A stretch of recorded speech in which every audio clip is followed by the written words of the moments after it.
Conversations on Dance at the Vail Dance Festival is generously underwritten by the town of Vail. I'm Rebecca King Ferraro. And I'm Michael Sean Breeden, and you're listening to Conversations on Dance. Good afternoon, and welcome to Conversations on Dance here at the Vail Dance Festival. My name is Michael Sean Breeden. And I'm Rebecca King Ferraro, and we're so happy to have you joining us today. We have fantastic guests we can't wait to get to. If you are new here today, joining us for the first time, we hope that you will join us for 3 more events that we have. They will be at the Mountain School at 10:30 for the next 3 days. We hope you'll join us again. And we hope you enjoy us too, hopefully. Yes, and that too.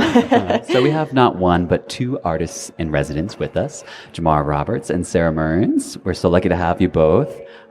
We've spoken to you both on the podcast previously, so maybe I'll try to skip past, a whole biographical moment, but we want to do a little bit more than just, superstar ballerina and choreographer extraordinaire.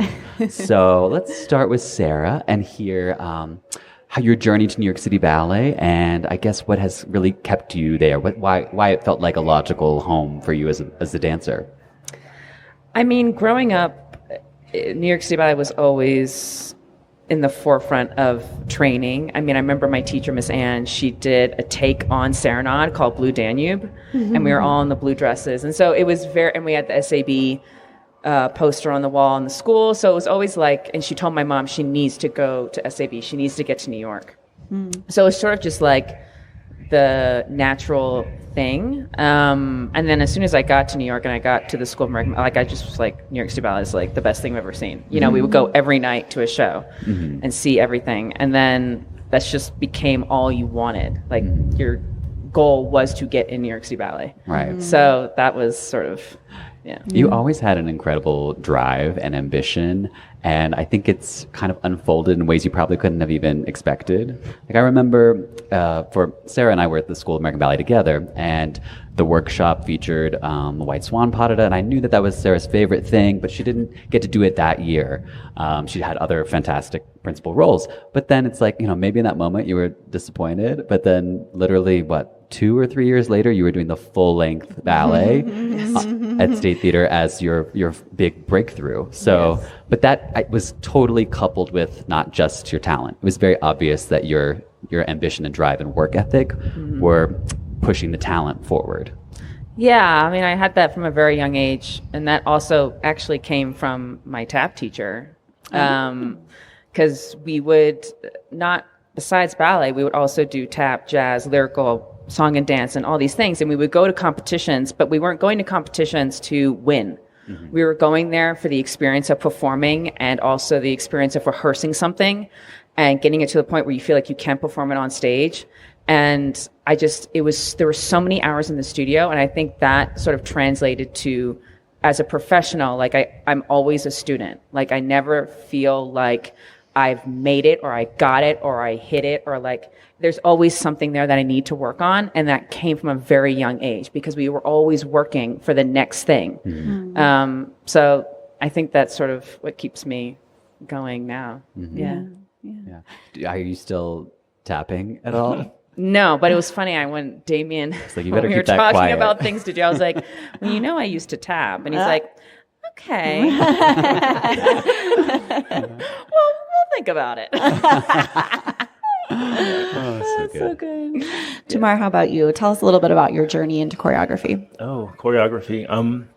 Well, I think it started in Miami when I was younger. I started dancing at 10, but at around, I would say, 14 years old, I started going to a dance studio that had your same things, your tap, your jazz, your hip hop, all of this.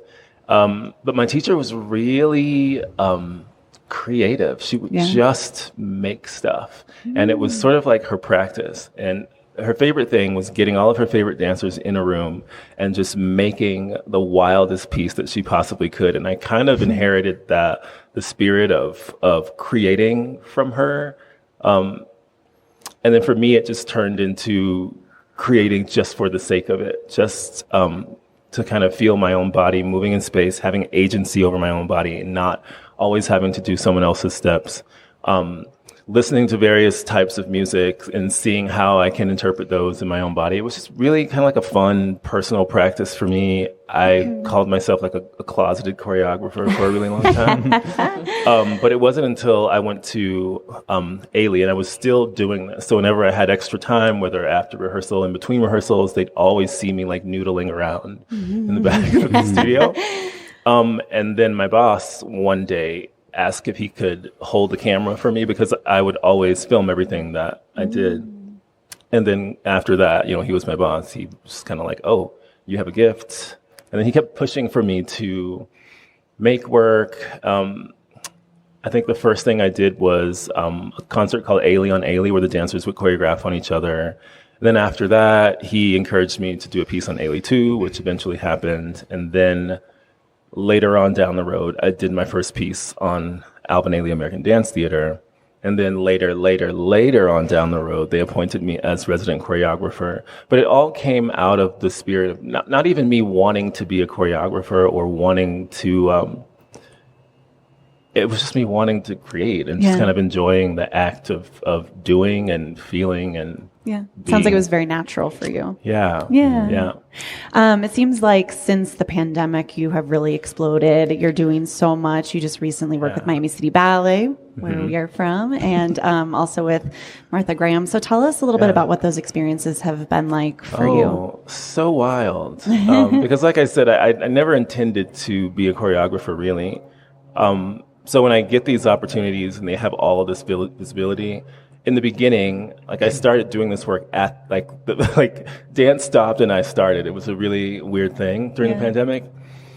But it feels a little bit like even though it's very forward facing, what it is that I do, I'm still trying to hold on to that feeling that I had when I was a child of doing it for myself, by myself. And I think it's that sort of makes it work for me. And even when I'm in the space with other dancers, I don't try to embody like some kind of director kind of vibe. I'm really just bringing them into how I feel and how I sort of get the things out of my body that I need to get out. So it's more of an experience that I'm sharing that's very personal and less, I don't know what you'd say, authoritative. I like that. Sara, you're nodding, and we'll get to it more. You guys are working together, but I want to hear maybe a little bit about how you agree with that and how he is in rehearsal with you guys. Yeah, I mean, I would totally agree with what he's saying. I mean, this is our first time working together, and, it's always like, I know his work, he knows my work, and we've been friends, but it's like, you just never know until you get in the studio what it's going to be and like what the vibe's going to be. And like the first day we were just like laughing like this, like we just like couldn't stop laughing. So immediately I knew, I was like, oh, this is going to be good. Because when there's humor in the room and you don't take things so seriously all the time, then it opens up another like avenue of how to work. But he is right. Like when we had the first couple of days actually in the city, like he would do it with me. Like he would dance with me, beside me. So it wasn't like him watching all the time. It was like I felt like we were dancing together and he was making the movement in his body for himself. And he was guiding me that way. So, and we haven't really stopped doing that. So that's how I would agree. Jamar, would you say that that's sort of a method that characterizes your process, or does it change? I mean, because obviously Sara's a very different dancer from the Graham dancers, who are different from the Miami City Ballet dancers. How does that, how does the subjects you're working with affect what your process is? It doesn't. I think it's a part of my process. My process is to show up 100% sort of empty-handed in a way. And depending on who's there and where they're at and how I'm feeling and the music, whatever other tools that I have that are helping me create the work, most of the time it's music. I just trust a lot. It's a lot of trusting. She is a professional, like 2,000%. And I don't take that for granted. You know what I mean? Like that is, I don't have to be on top of her as if she's some kind of student. Like I know when it's all said and done, I'm going to get a beautiful product. So I never worry. I trust the dancers that I'm in the room with a lot. And even if I don't, I still do. Right. I still allow them to feel like I do. And I think that ends up being really encouraging for them. And the whole space just kind of opens up and it feels good. Yeah. So Jamar's consistent in his process, but Sara, when you're going from wildly different choreographers, from Jamar to Ratmansky to Jody Melnick, how does your process change? You're going with the flow of what the choreographers are doing. Yeah, I mean, you have to walk in the studio and you have to have zero expectations of what it's going to be. You cannot have a set way of how you do things. I mean, that started like 10 years ago when I worked with Jody, right? I remember this very specific moment at the Pillow, and then it was like the first residency I had with somebody that I'd asked a choreographer to just work with me. And I remember one day I could not understand what she was asking me to do. I could not switch off the New York City Ballet brain of like, I need to be told what to do every single moment of every single gesture, everything. And she wasn't doing that. She was like allowing me to make up my own decisions, and I couldn't do it. And I got so frustrated and I just sat down. And she let me do that. Like, she let that happen, and she knew what I was going through. And as soon as that happened, I was like, oh, like, I don't have to be this perfectionist thing every time I'm trying to do something. Like, they know I'm trying to figure things out. So that sort of changed how I go into every process now, because we're both trying to figure it out. It's not like they have it all figured out when they come in the studio. Right. Like, we're sort of both there in the same place.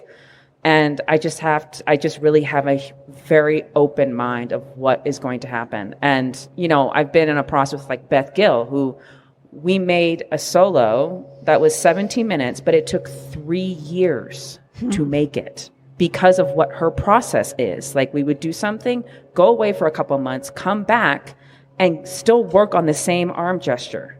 But like, when I finally got to perform it, I was like, wow, those 3 years were worth it. Wow. I completely understand what she was trying to get me to do. So in a way, it's like, doesn't matter what the process is going to be like. Like, I always learn something out of every single one, and I just can't put limits or boundaries on like what is going to be. Right. I find that story with Jody so interesting. I wonder how, you said it changes your process moving forward. How do you feel like it changes the product, the output on stage, to kind of allow yourself that space throughout the process to kind of have no expectations? Well, because, I mean, you're not always going to be good, right? It's like, you're not going to be good at it right away. Like, you're going to fail. And, like, people like him and people like Jody, like, they allow you the space to fail and to then come back the next day and try again. And so for the performance, you feel like, okay, you've gotten all of that out of the way. Like, you don't feel like, oh my God, I did it this way in rehearsal and it's been perfect every time. And like, what if it doesn't happen on stage? Like, all of that is gone. It's like, there's no pressure on yourself because you've gone through all of that journey already, and them allowing you to do that. Yeah. I want to hear how this relates to Jamar's work as a creator. I mean, do you go through that sort of process yourself? Like, that sort of, okay, this isn't good. I'm panicked. And then you're like, okay, but now I accept, and we're experimenting, and we're, like, how did that work? Say, compare and contrast like Miami City Ballet to Graham, since it was within the past year. Like, what was your emotional journey with those works? Oh my gosh. It's like, they were both so heavy in different ways. To do a comparison would take forever. But I think in general these days, it's because I'm having to make a lot of work often. Yeah. And now I just show up. And I used to do a lot of preparing. I would have the whole dance basically written out on paper, what section was going to happen at what time, who was going to do it, where they were going to finish on the stage. Wow. I do not have the time for this anymore. So with both Graham and Miami City Ballet, I had music. And the process kind of goes like, okay, I'm excited. Let's embark on this thing. And then I throw out some ideas, and then it's like, oh, that went okay. That happens for about 2 days. After that, everything kind of starts to collapse and crash, meaning like I'm pushing more, I'm throwing out more steps, so the dancers are having to be a little bit more attentive, be a little bit more focused, and to sustain that over hours, it gets really difficult because I think the movement that I use often is very verbose. It's a lot of steps in there. With Miami City Ballet and Graham, there was a moment where it gets really overwhelming. I don't have the time always to sort of say, oh, it's okay, because we don't get a lot of time to make dance here in America. Right. So I have to continue to push. And then a beautiful thing happens where the dancer figures out, like, they're not going to die. Like, they're not going to fail. Like, it's not the end of the world. Right. And they also see that I'm always helping. I think dancers do a thing where they're like, I have to do what the choreographer says and I have to do it correctly. But I think they start to see that everything that I say is just information. And it builds upon the next thing. So you get one phrase that took you forever, you excelled, then I give you another one. You take the lessons that you learned from the first phrase to complete the second one. It's all coming from the same person. It's sort of all, I don't know, at some point, it's like everybody realizes that we're going to survive. And then the whole project starts to lift together. Up. Everybody gets a little bit more confident. And then by the time we get on stage, it really does feel like a huge success that we worked really hard for. Together, like on a one-to-one kind of feeling. So I'm getting the sense that the atmosphere that you create in the studio is very important to you, and you've put a lot of thought into not only how you want the experience to feel from your side, but how you want the dancers to feel. I wonder who you've worked with that has influenced you and made you want to create this atmosphere. It's just that I've worked with. I've seen the opposite of that. That's what I was wondering if you might say. And I've always thought it was unnecessary. Dance can be so easy if you allow it to flow. And that's the answer to my question. Wow. That was very diplomatic. Yes. Since we're catching up on projects that happened within the past year, Sara, you have been a longtime collaborator with Alexei Ratmansky, and his new work, Solitude, was quite unlike anything he had ever done. And I'm wondering if the process was then also different. It was a very heavy work, but a very important ballet. Yeah, I mean, I've worked with him, I guess now since 2009, I think.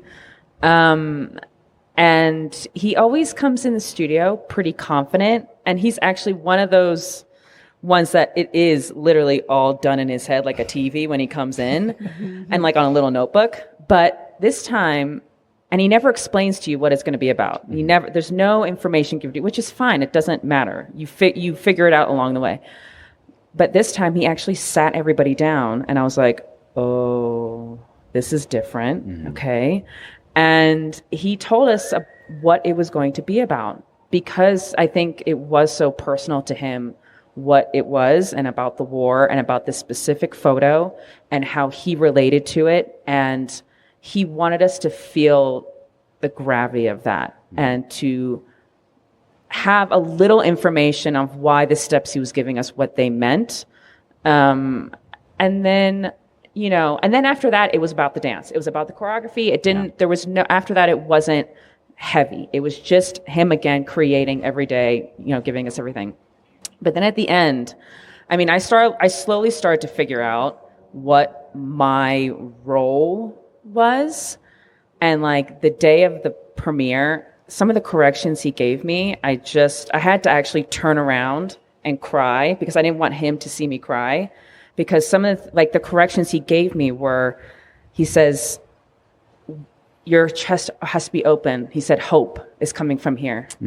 All of the hope that you have for him to get through this, for the father to get through this, is coming from here. And I was like, right? And then there was another one where he said, your arms, there's 2 wings coming out of your back the whole time. And I literally was just like, oh my God. And I get goosebumps and get emotional about it, because he never gave me emotional corrections like that before. Right. but he really wanted us to be in this moment of that ballet. And we all, when the curtain went down, like when it stopped, we were all just bawling backstage because it was that kind of thing. And I really feel like if I never do a ballet again with him, I am so grateful that I got to be part of that, because that was one of the most epic experiences of my career with him. Yeah. That's great. We also wanted to talk about something else that's very epic, doing Juliet with National Ballet of Canada as a guest. Can you tell us what that experience was like? And you'll be doing it here, a little bit of it. Yeah. Well, so we'll be treated to that. Yeah. I mean, it's a role I never thought was in the cards for me. I was sort of told most of my career that, like, you know, I looked too womanly, or like I didn't look like a girl, or like I danced too big, or like, you know, it was very typecast. And I was like, well, I don't think so, because there's a lot of people around the world doing it that, you know, are at my place in my career and whatever. And then when this opportunity came up, and, you know, Guillaume Cote told me that this will be his last time doing Romeo, I was like, is there any opening for me to like be your Juliet? Like, you know. And he was like, I don't know. We have to ask Alexi, and we have to like figure it out. But then I didn't find out until the beginning of May that it was actually a go, and the shows were June 19th or something. Mm-hmm. So yeah, it was kind of crazy. So I immediately got the tapes, and I like learned the entire production on my own. And I got there and rehearsed it for 2 weeks. And Alexi was able to come, and he had a full rehearsal day with me and Guillaume, and he would let everybody else, this is what happens. He lets everybody else go, and then he stays with me, only me, for an hour afterwards, every rehearsal. Mm-hmm. And he just like can't stop. He just can't stop like giving me corrections. And it was just like, Alexi, I have to go to PT. I have to go. But it was one of the most fulfilling performances I've ever had, because I knew that was the only other full length I wanted to do, or story I wanted to explore besides Swan Lake, and I couldn't believe it was happening. So yeah, it was really great. If I recall correctly, I didn't know that. Sarah said this was her dream role on our podcast with her in, I think, 2018 or 17. Yeah. Really? Yeah, dreams come true. You put it out there. If you put something out on I Conversations know. on Dance, you know, it'll happen for you. Okay. So what should we say today? Should we say today? More pizza? You brought up an interesting subject, that of typecasting, that even someone as successful and sought after and beloved as you are as a dancer can still be kind of pigeonholed. And I don't know, I'm curious from Jamar's angle as well, like why do you feel like that happens, and how, I guess not how do you prevent it as a choreographer, but how do you see the full expanse of what an artist can do? And Sarah, how do you feel like you're fighting that in your own lane? Mm-hmm. I might have to pass. He's like, I like people where they belong. Yeah, go ahead. I don't know if I think I don't want to speak for him, but I feel like there are certain choreographers that they can see beyond what, like he saw me do Barbara last night on stage, but then it's like he knows I can do other things besides that, right? I think it takes a special eye for the dance maker. I always feel like that. I can work with anyone. Mm-hmm.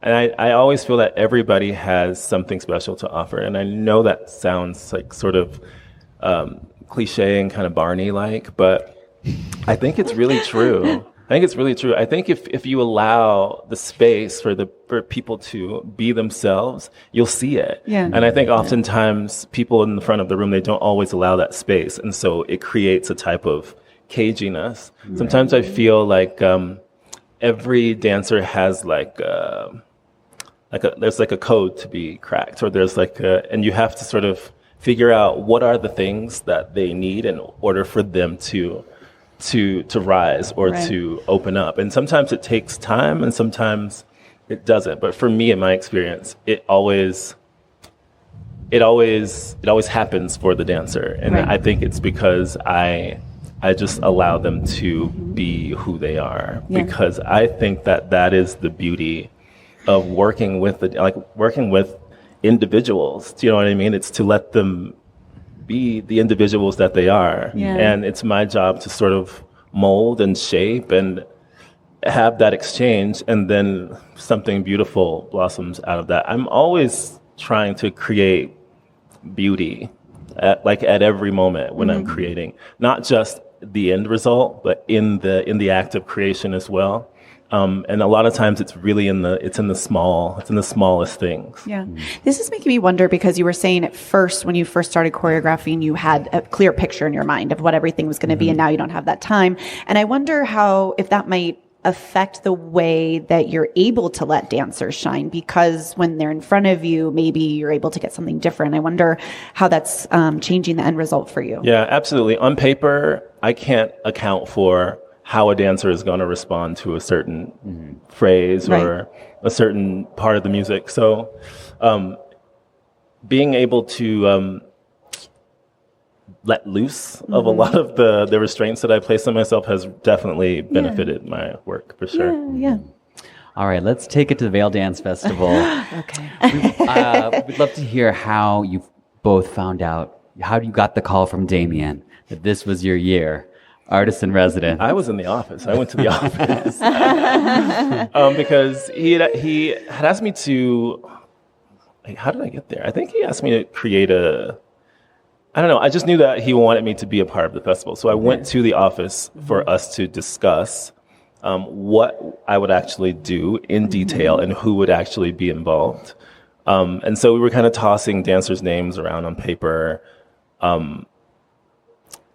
I did a trio of women, sort of impromptu, last year, and I know that he wanted to build off that. And after that meeting, that took about like 45 minutes, as I'm walking out the door, basically, he asked me if I wanted to be artist in residence. And I was like, I said yes, but in my head, I was just like, that's so strange. That wasn't your opener? Well, I from what I could recall at that moment, there hadn't been a choreographer artist in residence. I'm sure there have been. I just couldn't think of it in that moment. I thought they were always dancers.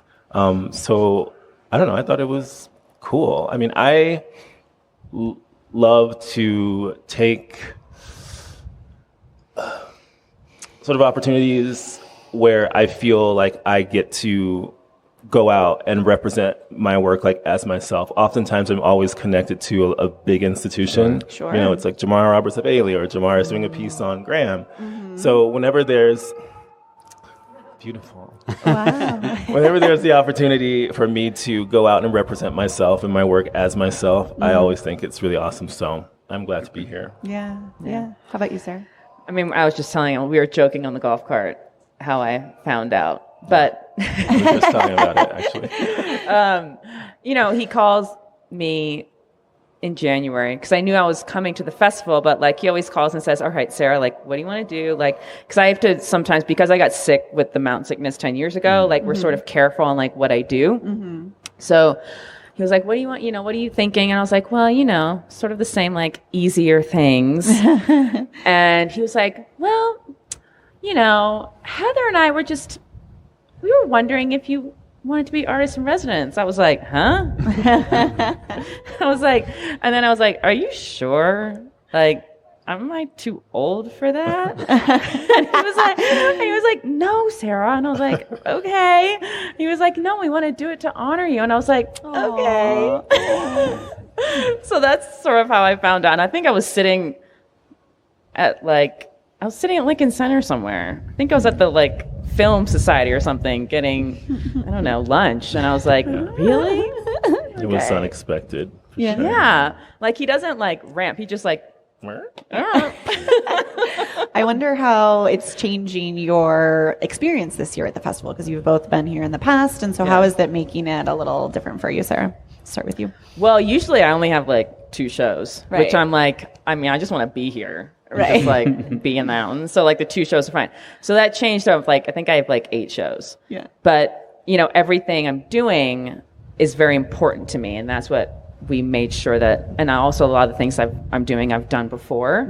So I don't feel pressure that I have to get things together. And it's still very laid back for me. Even though I have a lot of shows, it's a different feeling. And I'm used to having a lot of shows anyway. So, I don't know. I think it hasn't really changed that much. I mean, yeah, just that I'm actually working more with the choreographer in the studio every day. I think that's what's a little different. Yeah. But, Yeah. How about you? For me, recently, I've been presenting a lot of work with Ballet X here. So that's work that we do back in Philly, and then we bring it to Vail. Last year was the first time that I created something here, that trio. It was only like about 4 or 5 minutes. So for me, it's different because I'm making something that is more than 4 or 5 minutes, like here, live, in real time. Like just before this podcast recording. Yeah. That's where you guys are coming from. And it's tough. It's definitely tough, but I enjoy it at the same time because I just like a good challenge. Yeah. I think so much gets made of the altitude, like the shortness of breath and all that, but there are other factors here that that contribute to your experience. Like I'm just thinking for both of you, I mean, for you realizing like this is the space you're creating for, and I don't know where your ballet is going to fall within the context of the evening, but sometimes like you were doing Elegy the other night and it's like totally bright out.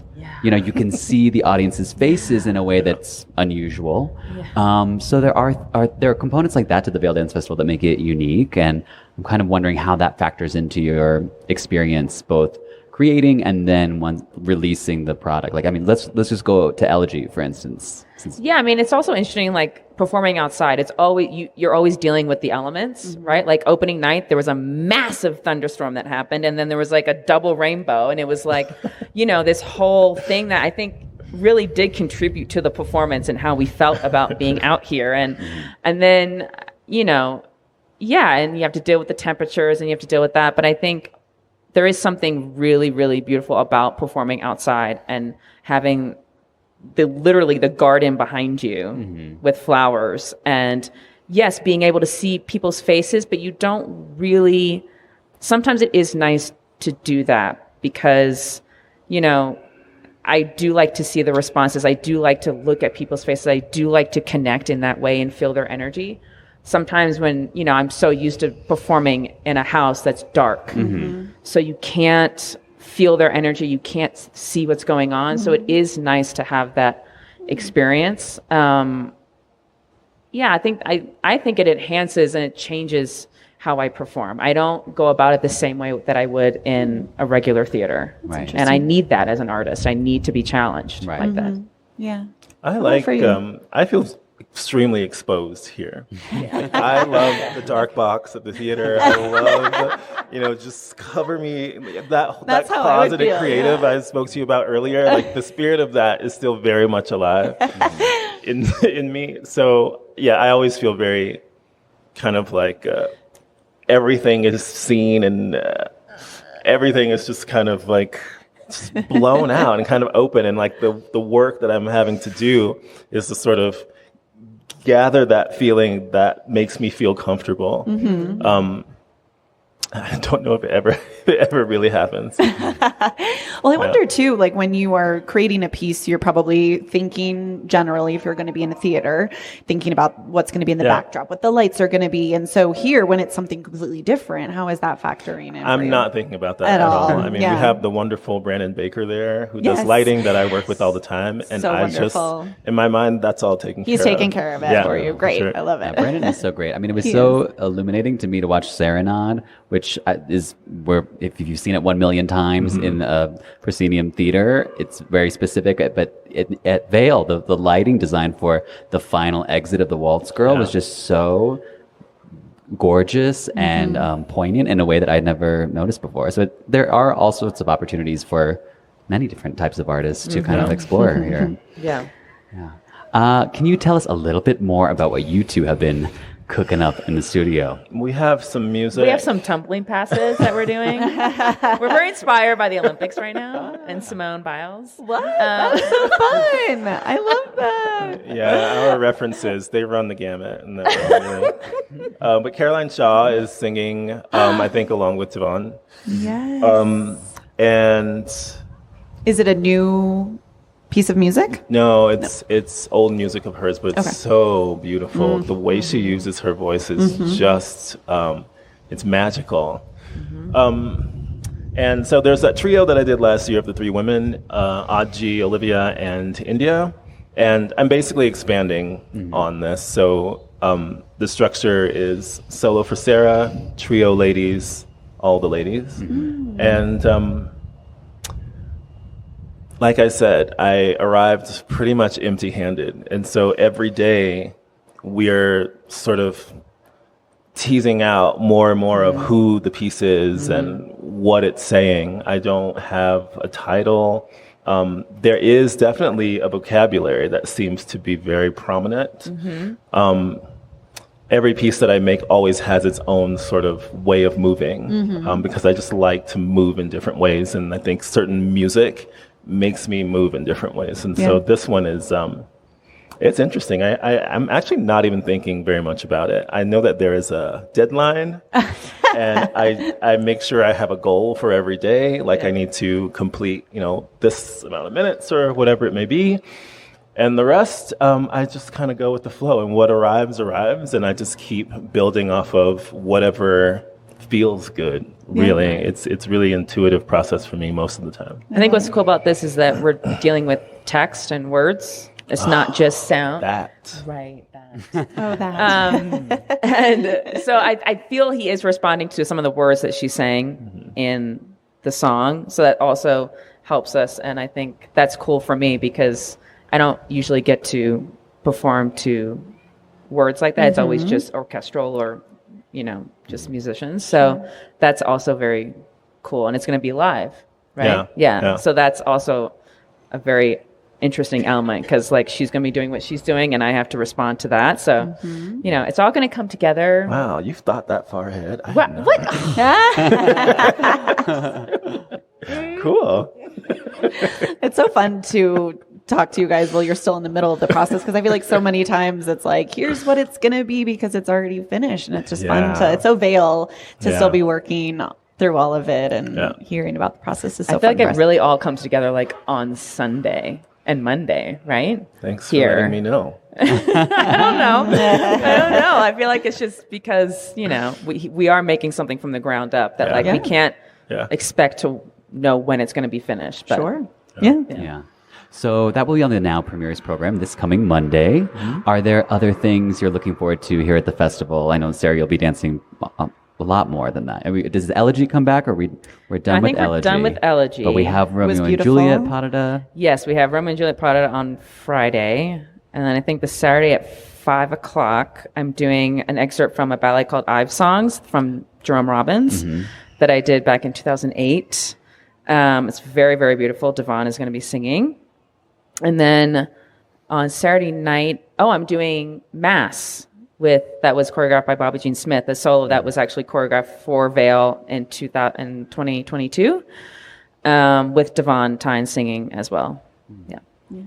Jamar, any of your work other than the premiere that we can be looking forward to? Yes, there's a work that I created on Ballet X in 2021. I think it's 3 duets, and the third duet is being performed soon. I don't want to get the day wrong. Why be explicit when you can just force everyone to come every day? Yeah, come every day to find out when it is at some point. The piece is called Honey. It's danced by Gerard and Savannah, 2 dancers of Ballet X. And they performed, I think it was last night. They were really beautiful. So I'm excited to see that. Yeah, I saw it in rehearsal. It was beautiful. It was great. Thank you. Yeah. Well, I think we have some time for audience questions if anyone would like to hit up. We have a mic. We have No. Okay. All right. I can't hear when they usually ask a question. I have a question for each of you. First to Jamar.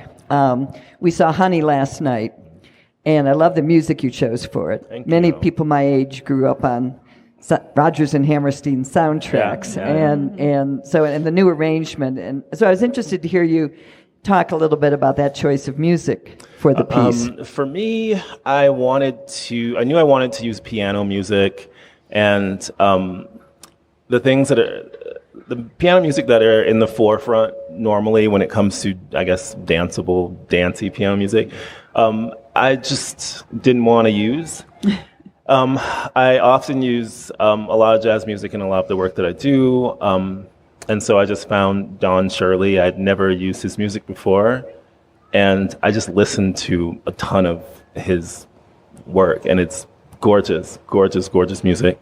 And I needed to select a couple songs for the piece. And the songs I wanted each one to feel different. I mean, you saw one of 3 duets. I wanted them to sound different because each duet is has a different characteristic and a different feel. But I also wanted them to feel, what's the word? Cohesive. There you go. Thank you. Gotcha. So yeah, I think I found the music just out of a process of exploration and always having my ear open. It's kind of just what I do, and it was just a perfect fit for that piece at the time. Well, some of us just got to see it again portion of it at Heather Watts's presentation this morning, so it was really nice. Thank you.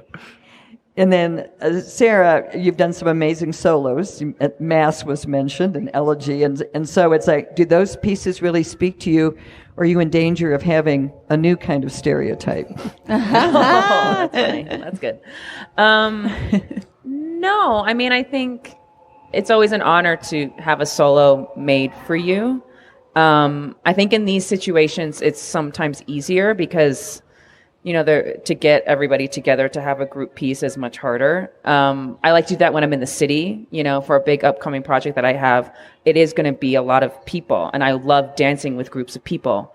But I think for things like this, it is nice to have some solos under your belt because, I get to experience whatever I'm experiencing on my own out there with the singer or whoever the musicians.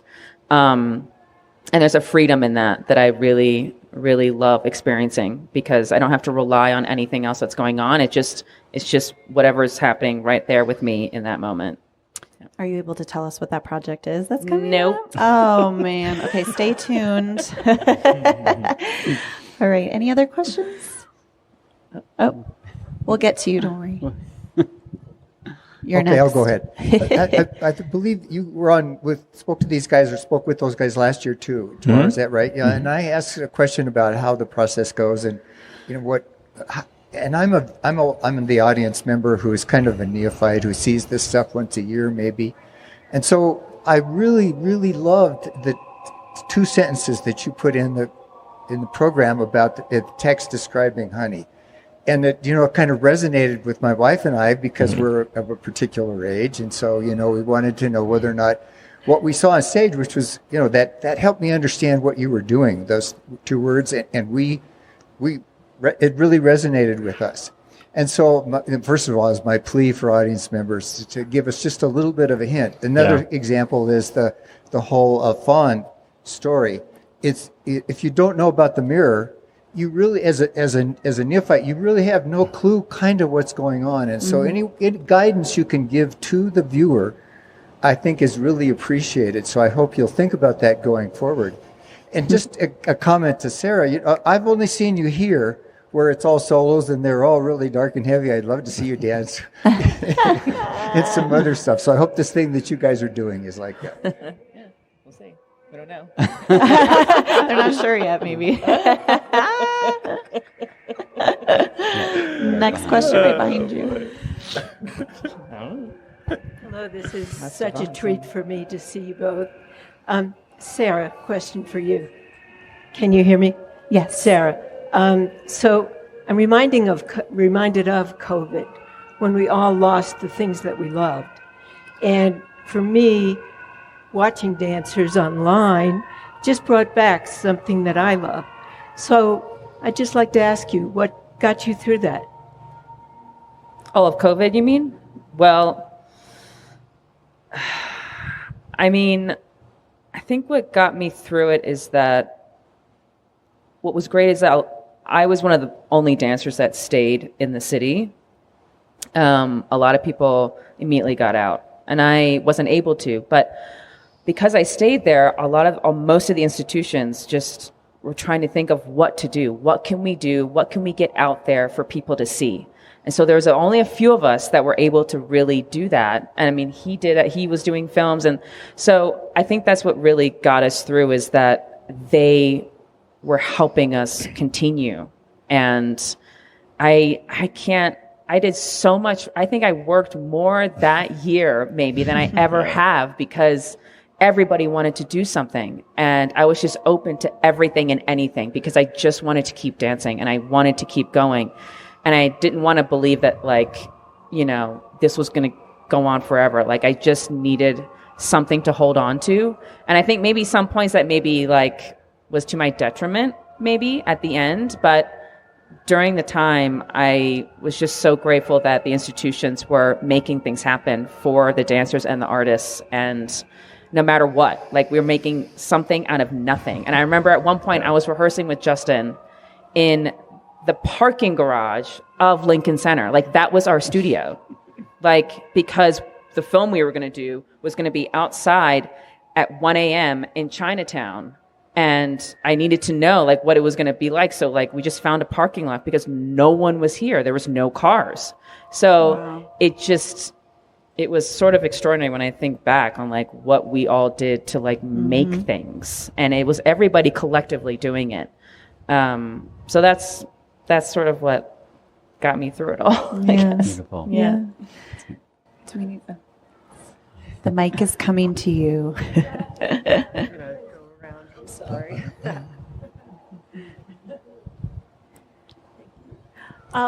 You were talking about stereotyping, and I'm wondering, sir, if there's any role at New York City Ballet that you have always wanted to dance that they have decided you're not right to do, apart from their Romeo and Juliet. I mean, I guess 10 years ago, I felt like there were things that I wanted to do that maybe I didn't get to do. But I look back now and I'm like, I didn't need to do that.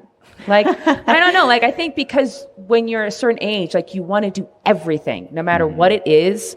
And it's almost like a competition with yourself or with the other dancers. Like, oh, I should have done that. Or like, but then I'm like, no, like, look at all the things I got to do.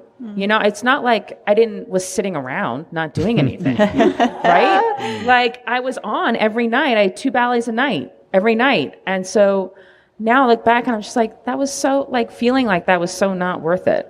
Like, I really got to do most things that I really wanted to do. And yeah, like I said, Juliet was the only other thing. And, like, I'm really, really glad that I waited and I got to do Ratmansky's Juliet. Like, that is, like, top for me.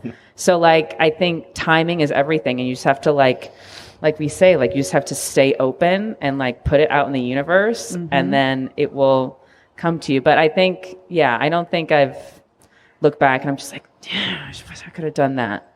Because I got to do so many incredible things, and I feel like I still have a lot more to do. So, yeah, I'm okay. Beautiful. You don't want to put something out on the universe here on Conversations on Dance because it appears to happen for you. I'll do it for you, Sarah. Okay. This is only the first thing we'll do together. That will have a lot. Nice. There we go. I like that. Yay. What were you going to put out there, Michael? I don't know. I just, I love the Mearns show. I'll watch you in anything. I was literally going through my head. I was like going through your rep. I was like, what has she not done? What would she do? Like, what would be like the first time anyone like you has done? I was like, what about second aria in Stravinsky? Like what? Second aria in Stravinsky? No, I like the first one. I know, but what if you I like the first second? one. I'm very happy with that. Or is it like a Sarah theme? Yeah, there was a moment in time where I was like, that could be fun. But then actually during COVID, I got to do the pas de deux. And after the pas de deux, I was like, I'm good. I did it. I'm like, I get to do diamonds. Yeah. Like, that's right. In my head, I'm like, diamonds kind of rules out. Like, that's, I see you doing diamonds in my head. Like, I remember the last time I saw you do it. I have a whole analysis of, like, Sara Mearns. Do you want to give us a little taste of it? No. It's just for you. Offline. It's deep. Okay. Do we have any more audience questions? One more. Time for 2 more. They're fighting over the mic over there. Go ahead. Mine's a long one. Okay. So, pulling on the COVID question, in the second or third month, we were all so thrilled with film. And it was like, and I can remember the the conversations and the discussion of how, wow, we've discovered film and this is changing everything and it's going to change everything forever. And then 6 months later, maybe 9 months later, I can remember, I think it was Michael said, oh, I'm so done with video. I'm so ready to be back and see it live. And I got to say, I'm back and see it live. But is there any film thing? Are we just going to abandon that now? Which I'm happy to do. But is there something about that will hold on? What do you think, Jamar? Especially since you did some of that. Yeah, I like to make films. I like them because,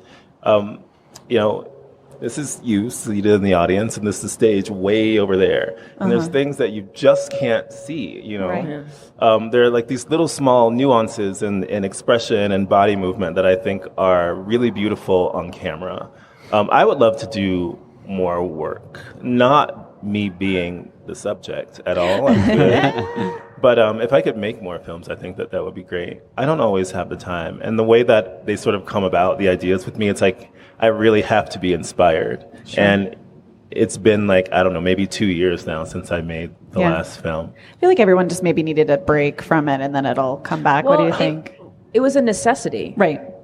We didn't have anything else. So that's all we had. Mm-hmm. So I think, and then it became live streams. It went from film to then live streams.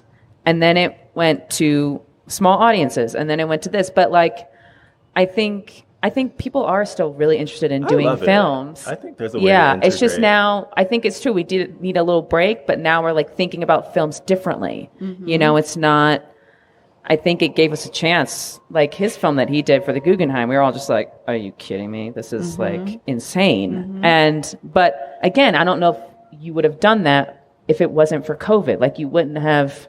I would have done it, but no one would have ever seen it. Well, that's not true. But. It's true. Okay. Very true. All right. Is film a part of your big project, Sarah, that you have coming up? What? Film, is it part of it? No. I'm just trying to get some details. After COVID, I did 14 films or something. See, you need and a break before too. COVID, I'd never made a dance film. So I'm like, okay, I just need to take a break. I just wanted to say I think some of us would love to see a tap dancing Sara Mearns. Ooh. Damien. It's probably just right over there. Do you have a last question? That was all you wanted to say. I get it. Thank you guys so much. This was so fun. We really enjoyed it. And we're very much looking forward to the premiere on Monday. Yeah. And thank you to all of you for coming out. Thank you, everyone. Thank you. Conversations on Dance is part of the ACAST Creator Network. For more information, visit conversationsondancepod.com.